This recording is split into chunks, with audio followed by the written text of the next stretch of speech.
شعبہ درس نظامی مسابقہ خطابت اردو کے آخری شریک محمد عدنان سے میں درخواست گزار ہوں کہ وہ آئیں اور آ کر 14 اگست تجدید عہد کا دن اس عنوان پر اپنے معروضات پیش فرمائیں۔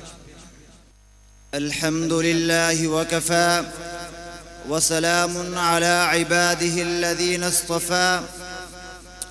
گرامی قدر حاضرین، 14 اگست ہماری تاریخ کا یادگار دن ہے۔ یہ وہ دن ہے کہ جس دن ایک آزاد ملک کی حیثیت سے پاکستان کا قیام عمل میں آیا۔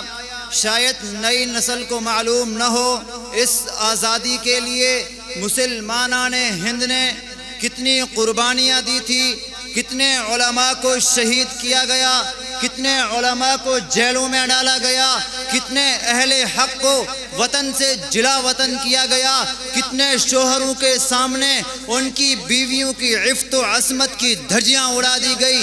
آزادی کا یہ سفر پھولوں کی سیج پر نہیں، کانٹوں کی باڑھ پر طے ہوا تھا۔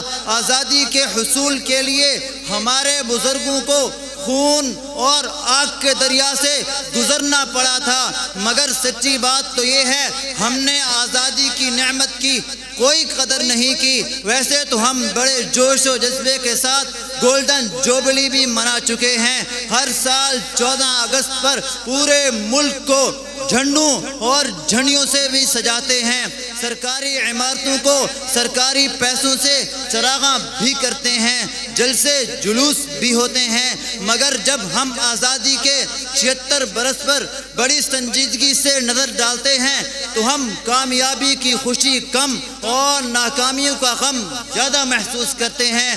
ہمارے بزرگوں نے تحریک پاکستان کے وقت اپنے رب اور اپنی قوم سے جو وعدے کیے تھے ہم نے وہ وعدے پورے نہیں کیے۔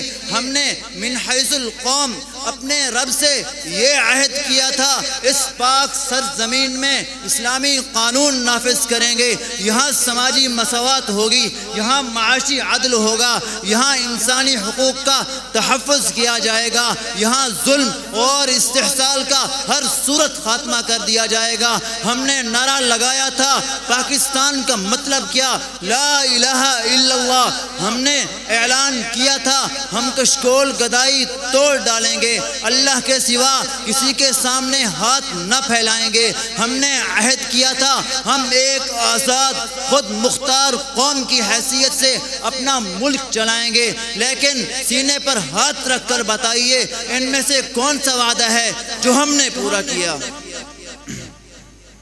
گرامی قدر سامعین، حقیقت تو یہ ہے ہم نے اپنے رب سے بھی بے وفائی کی اور اپنی قوم سے بھی بے وفائی کی۔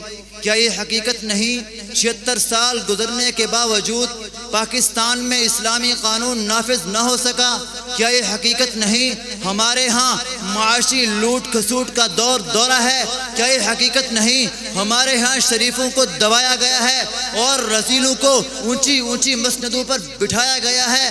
کیا یہ حقیقت نہیں ہمارے تھانوں اور ہماری عدالتوں میں قانون بکتا ہے؟ کیا یہ حقیقت نہیں آج ہمارے اندر سے اجتماعیت ختم ہو چکی ہے، ہر شخص اپنی ذات کے غم میں مبتلا ہے؟ کیا یہ حقیقت نہیں ہم ساری دنیا کے سامنے کشکول گدائی کے لیے پھر رہے ہیں؟ کیا یہ حقیقت نہیں ہمارا سارا میڈیا نئی نسل کو قیام پاکستان کے مقاصد سے دور لے جانے میں مصروف ہے؟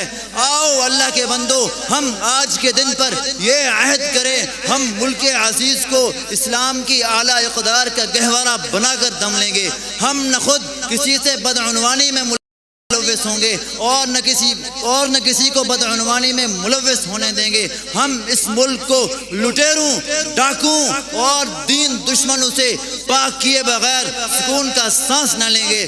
دعا ہے کہ اللہ رب العزت ہمیں اپنے عزائم کی تکمیل کی توفیق عطا فرمائے۔ آمین۔ وآخر